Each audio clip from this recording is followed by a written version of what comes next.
LIC के policy holders को IPO में 10% का रिजर्व कोटा होगा और आईपीओ के जरिए शेयर खरीदने पर डिस्काउंट भी मिलेगा।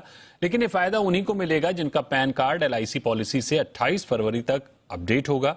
28 फरवरी तक ऑनलाइन अपडेट कैसे कर सकते हैं, ये बता रहे हैं हमारे सहयोगी अनुराग शाह। देश के सबसे बड़े आईपीओ यानी एलआईसी के आईपीओ का डीआरएचपी फाइल होने के बाद आपने अखबारों में ये लगातार इस तरह के विज्ञापन देखे होंगे जहां पर पॉलिसी होल्डर्स के लिए रिजर्व कोटे की बात की गई है। पॉलिसी होल्डर्स को स्पेशल डिस्काउंट मिल सकता है 10% तक का और रिजर्व कोटा भी जो है वो 10% का होगा। लेकिन इसके लिए एक क्राइटेरिया जरूरी है कि आपको अपनी जो एलआईसी की पॉलिसी है उसे अपने पैन नंबर के साथ लिंक करना है 28 फरवरी तक इस कोटे के लिए एलिजिबल होने के लिए। लेकिन इसकी प्रक्रिया क्या है? अगर आपने अभी तक अपनी पॉलिसी को पैन के साथ लिंक नहीं किया है तो बहुत सिंपल प्रोसेस है, मैं आपको बताता हूं। सबसे पहले आप LICindia.in की वेबसाइट पे जाइए। होम पेज पे ही, जिस तरह से नई वेबसाइट बना दी गई है, तो होम पेज पे ही आपको ऑनलाइन पैन रजिस्ट्रेशन का विकल्प मिलेगा।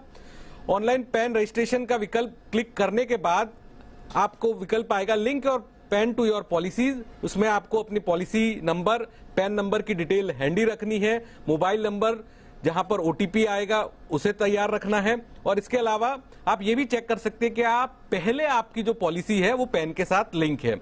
इसके अलावा एक नया ऑप्शन सबसे नीचे में दिया गया है कि डीमेट अकाउंट से जुड़ी जानकारी, क्योंकि आईपीओ में अप्लाई करने के लिए डीमेट अकाउंट होना जरूरी है। तो डीमेट अकाउंट की जो टैब है वहां पर आप अगर क्लिक करते हैं तो सीडीएसएल और एनएसडीएल डायरेक्ट हो जाएंगे और वहां पर आपको अलग अलग जो विकल्प मिलेंगे, कौन कौन से ब्रोकिंग कंपनीज है वो आप चूज कर सकते हैं। ये डीमेट अकाउंट की बात है।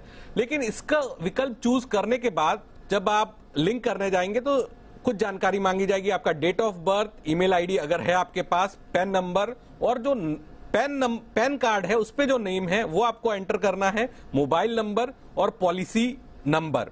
इसके बाद अगर एक से ज्यादा पॉलिसी है तो वो भी आप ऐड कर सकते हैं। लेकिन एक पॉलिसी या एक से ज्यादा पॉलिसी, आपके लिए जो एलिजिबिलिटी है वो एक समान ही है। यानी किसी के पास 5 पॉलिसी भी है और किसी के पास 1 पॉलिसी है तो उसके लिए एलिजिबल दोनों बराबर ही है। यहां पर एक कैप्चा आएगा। कैप्चा एंटर करने के बाद ओटीपी जनरेट होगा और ओटीपी सबमिट होते ही आपको ये मैसेज आ जाएगा, यानी कि आपके जो पॉलिसी है पैन के साथ लिंक हो गई है और आप एलिजिबल है स्पेशल रिजर्वेशन के लिए। तो ये एक सिंपल सी प्रक्रिया है एलआईसी की पॉलिसी को पैन के साथ लिंक करने की। अगर आप पॉलिसी होल्डर कोटे के जरिए अप्लाई करना चाहते हैं, 28 तारीख इसकी आखिरी डेट है। लेकिन इसमें जो प्रधानमंत्री जीवन ज्योति बीमा योजना की अगर पॉलिसी है या फिर जो ग्रुप पॉलिसी के आप हिस्सेदार हैं तो वहां ये एप्लीकेबल नहीं है। अनुराग शाह, जी मीडिया, मुंबई।